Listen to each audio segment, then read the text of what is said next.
Pues vamos a charlar, como les anunciaba, con la responsable de la Jefa Provincial de Tráfico aquí en la Comunidad de Murcia, con Virginia Jerez. Virginia, buenos días, bienvenida. Gracias, A los buenos estudios días. de Onda Regional.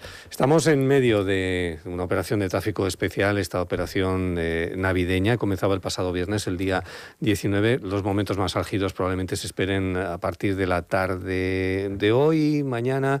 No sé, ¿cómo es la planificación de esta operación? Pues es una planificación importante porque son 19 días en total la Operación Navidad. Como bien dices, comenzó el viernes pasado. Estamos muy en víspera de grandes fechas. Mañana tenemos la Nochebuena encima, Navidad. Y efectivamente, dentro de la primera fase, que es en la que estamos, en la que se esperan nuestras vías, unos 448.000 desplazamientos, son muchos, de largo recorrido, medio recorrido, bueno, pues muchos de ellos se van a desarrollar pues a partir de hoy, mañana y pasado. Es lógico. Pero no queda ahí. Vamos a continuar, son 3 las fases de esta operación especial. Y a partir del 26 comienza una segunda fase hasta el 1, que sería fin de año. Y ya la última, que es un poco ya mezclada con retorno, es la de Reyes, que tendrá lugar entre los días 2 y 6 de enero. Por lo tanto, nos quedan muchos días por delante para disfrutar y para hacer las cosas bien, las dos cosas. En este contexto, ¿qué preocupa más a la Jefatura Provincial de Tráfico? ¿Los desplazamientos largos, esos desplazamientos de los posibles problemas de tráfico que pueda haber en los nudos sensibles a los que ya estamos habituados, o los desplazamientos cortos, estos que se hacen después de las relaciones sociales, de las cenas familiares?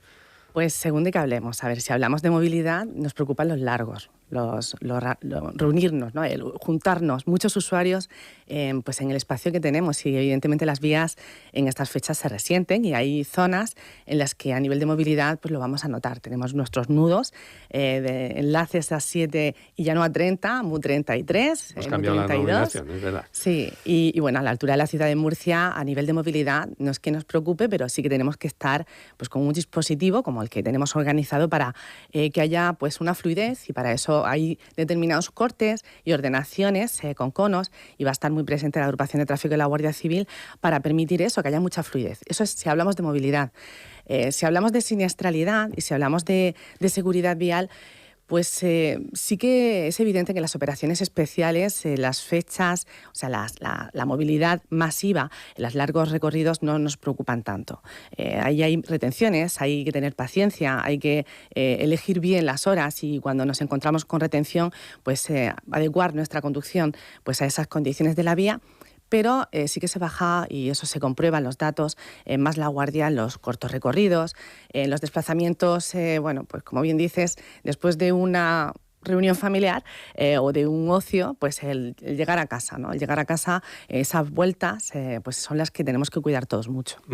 Hay un dato que a mí me ha llamado poderosamente la atención, se publicó ya hace algún tiempo, lo comentaba usted, Virginia, 54% de los fallecidos en las carreteras de la región habían consumido alcohol y drogas, ¿no? Alcohol o drogas, alcohol y drogas, un 54% de los fallecidos. Sí. A nivel nacional, lo digo porque bueno, tengamos un poco de perspectiva, a nivel nacional el dato coincide. En 2024 prácticamente el 50% de conductores a los que se les había realizado análisis toxicológicos por los institutos de medicina legal de cada comunidad autónoma, pues arrojaron esos resultados positivos. En Murcia en 2024 pues prácticamente igualamos ese porcentaje, de la mitad de conductores había consumido previamente sustancias.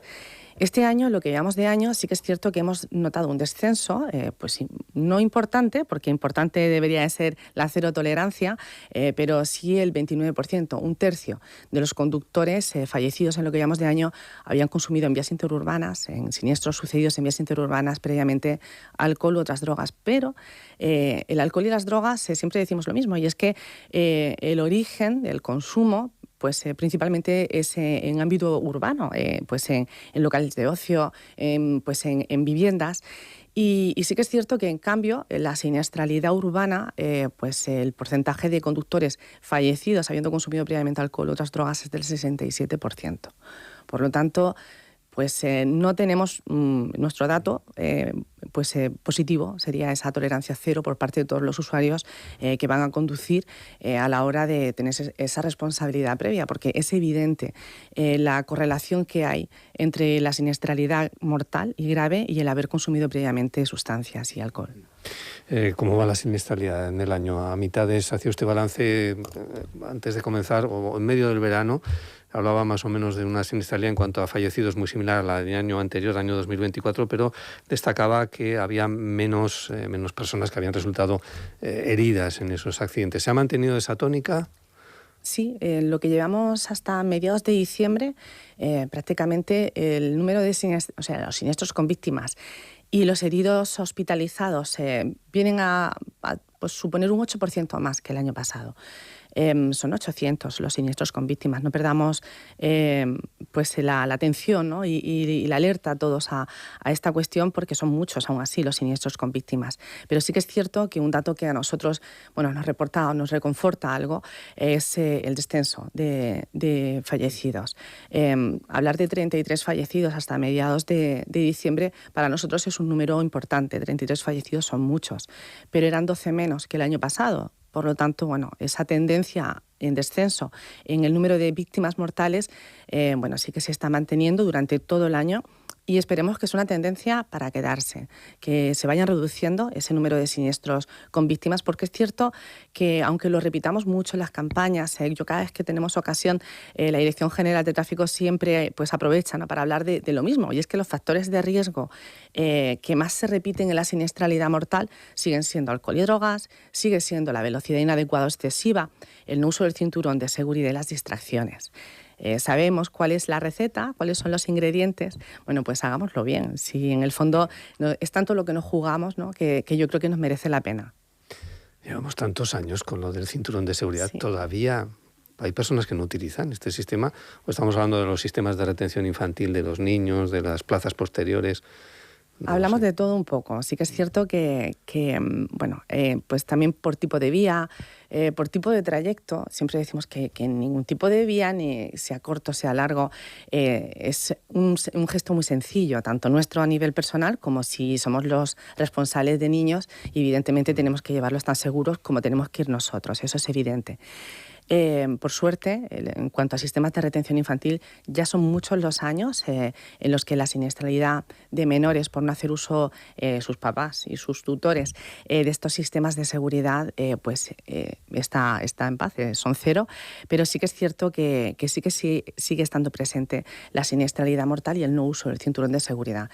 El año pasado teníamos un dato que no te ayuda, porque en realidad lo que hace es alertarte aún más, ¿no? Pero el 75% de los que habían consumido, de las personas fallecidas en siniestros viales que habían consumido previamente alcohol y otras drogas, no hacían uso del cinturón. Por lo tanto, el perfil lo tenemos bastante claro. Cuando hacemos campañas del uso del cinturón de seguridad y sistemas de retención infantil, prácticamente son 2 al año, programadas a nivel nacional, los datos que nos reportan esa vigilancia, tanto en vía urbana como en vía interurbana, son positivos. Prácticamente el 98% de los vigilados hacen uso del cinturón de seguridad, es decir, la concienciación general es alta. Pero en el momento en que ya los factores de riesgo no nos preocupan y el consumo de alcohol y drogas está claro y es evidente que las condiciones psicofísicas y las mentales y las decisiones no son las más acertadas, pues suman y no se hace uso del cinturón de seguridad. Vamos con algunas novedades para el año que viene, si le parece. Tenemos la baliza, la V16, la famosa baliza para la detección de averías, ¿no? Vamos a ver si para el 1 de enero... si no se lleva, sanción, ¿no? Pues, a ver, es obligatorio y eso en ningún momento se ha modificado la fecha de obligación de hacer uso de la baliza conectada, de la V16 conectada, es el 1 de enero. Sí que es cierto que, igual que nunca ha habido campañas de control de uso de llevar el triángulo, de llevar en el vehículo por si surgiera, ¿no?, la necesidad, no va a haber ninguna campaña de control de baliza V16, es evidente. Es una cuestión que es una modificación con una fecha en la que yo creo que todos los usuarios y todos los propietarios de vehículos pues están asumiendo. Es una cuestión que tiene una razón detrás, y la razón es la seguridad vial, no puede ser otra. En el año 1999, que ha llovido un poco, pues fue cuando se instauró el uso de los triángulos, y evidentemente fue algo positivo, fue un adelanto, porque bueno, pues anteriormente no había forma de avisar que un vehículo se quedaba detenido con todo el riesgo que supone pues en un arcén.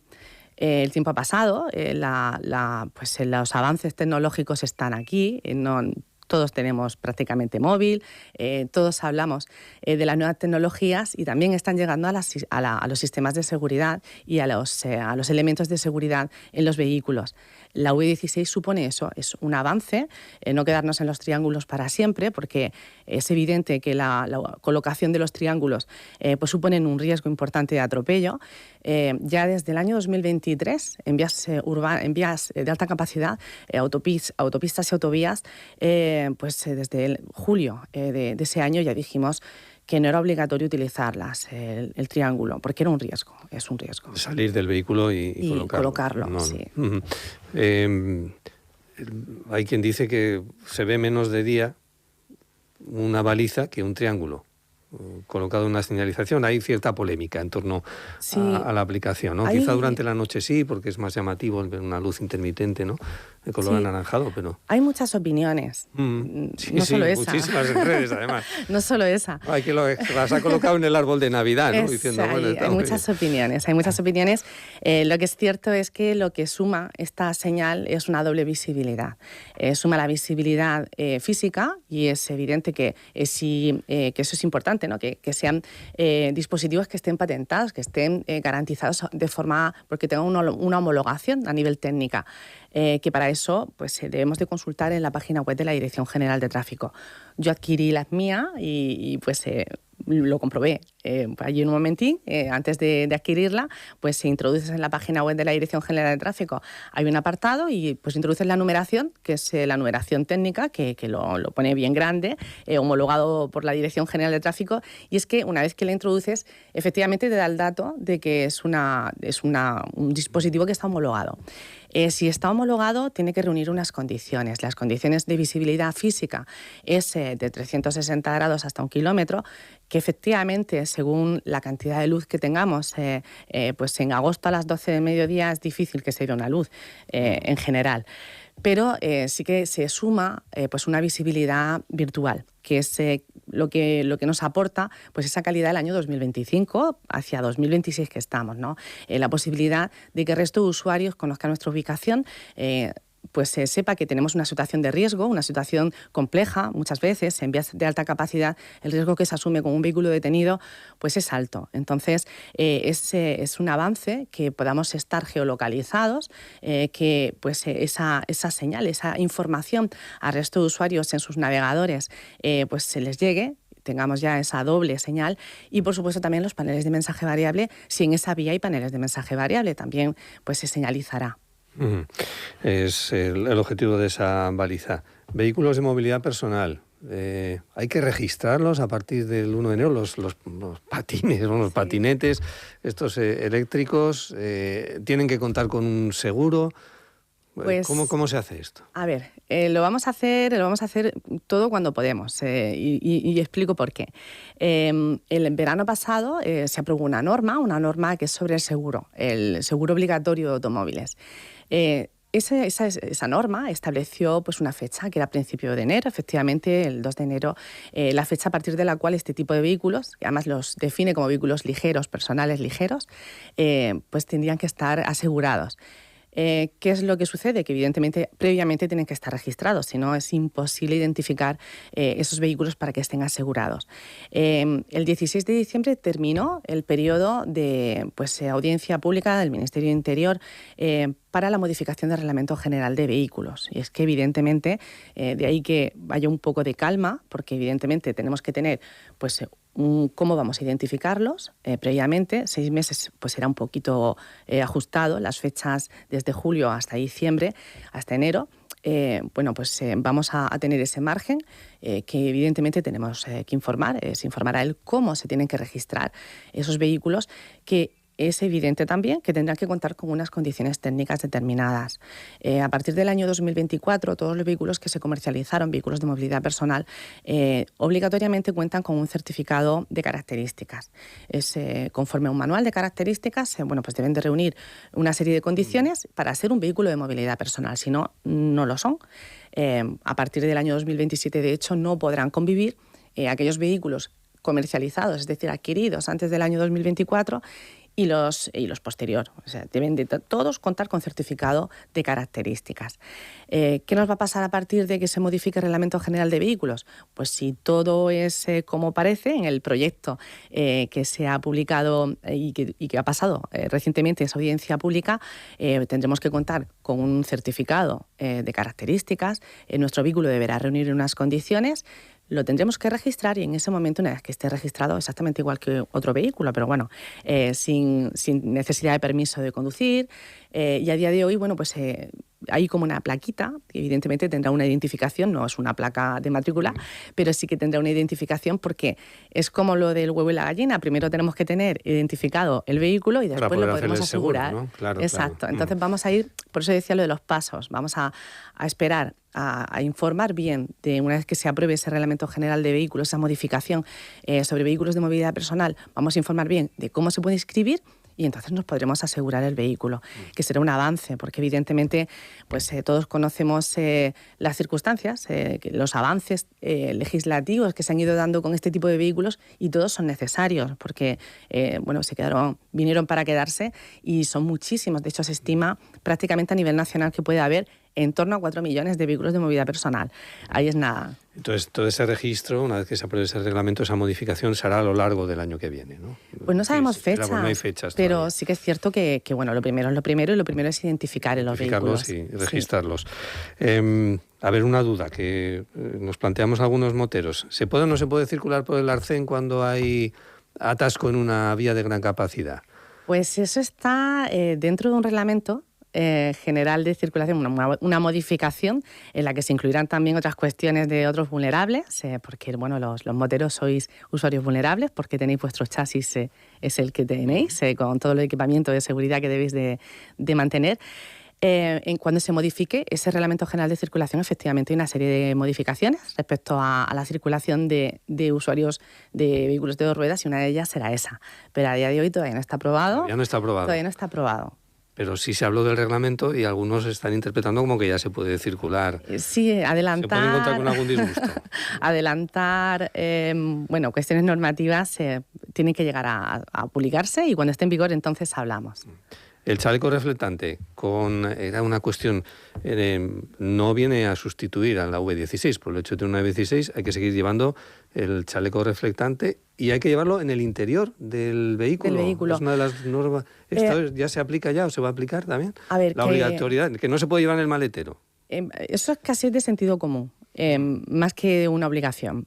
Porque, el chaleco efectivamente no se modifica absolutamente nada. Cuando a día de hoy, si tenemos nuestros triángulos y estamos en una vía convencional, que sigue siendo obligatorio, pues siempre hablamos de lo mismo, ¿no? Siempre las circunstancias de la vía van a mandar. Pero en una vía convencional nos encontramos detenidos, y si queremos instalar nuestro triángulo, nos tenemos que poner nuestro chaleco. No podemos deambular por una vía interurbana sin chaleco. Eso es algo que es así por norma. Con el vehículo, con la V16 no va a variar nada. El chaleco es obligatorio, y el chaleco nos protege. Es una cuestión de protección. En una vía interurbana, ir sin chaleco reflectante, es un poco jugárnosla, ¿no? Es importante hacer uso del mismo. Y en cuanto a dónde lo tenemos que tener guardado, lo más a mano posible. Si nos tenemos que bajar del vehículo, porque vamos a diferenciar entre la diferencia de no tener que poner el triángulo a la recomendación y que el reglamento de abandonar el vehículo, instalar nuestro V16, seguro, ¿no? Efectivamente. Siempre que las condiciones lo permitan, que es una cuestión que no hay una regla de 3, es una cuestión que si el usuario, el conductor, ve que efectivamente puede salir del vehículo con seguridad, una vez que ha colocado y activado la V16 encima de su vehículo, se coloca su chaleco y sale fuera fuera de lo que es la barrera, o sea, de fuera de la bionda, y se coloca en un sitio seguro. En ese sitio, efectivamente, tendrá que realizar las llamadas que tenga que realizar, porque el V16 es una señal que informa al resto de usuarios, que informa a la Dirección General de Tráfico para los paneles. Pero no avisa a la grúa. Pero no avisa a la grúa. No avisa a la grúa ni al 112 ni a emergencias. Nos tenemos que dar cuenta que es un dispositivo de aviso, de señalización de nuestra ubicación, pero no avisa, no tiene esa actividad. Y hay una última cuestión, porque se nos va el tiempo hablando y charlando con Virginia Jerez, la responsable provincial de tráfico. Aquí, además, en la región de Murcia, que hace calor, ¿se va a prohibir o está prohibido conducir con chanclas? A ver, eso me lo preguntan más en verano que con 5 grados. Pero bueno, teniendo sí. La previsión, ¿no? A ver, alguna modificación conducir, también, ¿no? Pues no hay una prohibición, no existe un precepto que diga no se puede conducir con chanclas. Hay un precepto de conducir con diligencia y el poder circular, el poder conducir de forma pues segura. Evidentemente con chanclas no es la forma más segura, pero volvemos a lo mismo. Yo en verano, cuando hablamos de este tema, siempre digo lo mismo, nos preocupa mucho más si la agrupación de tráfico de la Guardia Civil está más preocupada en carretera pues del posible consumo de alcohol y drogas, de la velocidad inadecuada, del uso del móvil, que de si asomarse a ver si el conductor lleva chanclas. Pero bueno, es algo que si no se conduce bien, si hay algún elemento que dé lugar a pensar que puede haber algún tipo de riesgo, pues evidentemente se puede multar, pero no por las chanclas, sino por no conducir de forma diligente. Y la última pregunta, ahora sí, ¿cuándo se va a aplicar, si es que se va a aplicar, el rebajar los límites del consumo de alcohol? ¿Va a haber rebaja de los límites finalmente? Pues eso yo no lo puedo asegurar. Sí que es cierto que hay mucho interés, no solo por la Dirección General de Tráfico, que lo hay por los datos que hemos adelantado antes. Es una cuestión también que la OMS, que la Comunidad Europea a nivel pues de la Unión Europea lo apoyan, porque bueno, es un tema que está ahí. Cuanto más rebajemos la tasa y más se acerca a cero, pues más va a ser el rechazo de algunas personas que siguen consumiendo alcohol y otras drogas. Somos muchos los que creemos que por responsabilidad no tenemos que hacerlo, pero por pena hay otros que pues necesitan pensar que puede haber una sanción y evidentemente sí que se tiende a ese 0,10, pero hasta que no se apruebe, donde se tiene que aprobar, que es a nivel reglamentario, a nivel legislación, no lo podemos decir. Virginia Jerez, gracias por estar con nosotros. Gracias a vosotros, siempre. Las señales horarias enseguida de las 10 de la mañana y las noticias.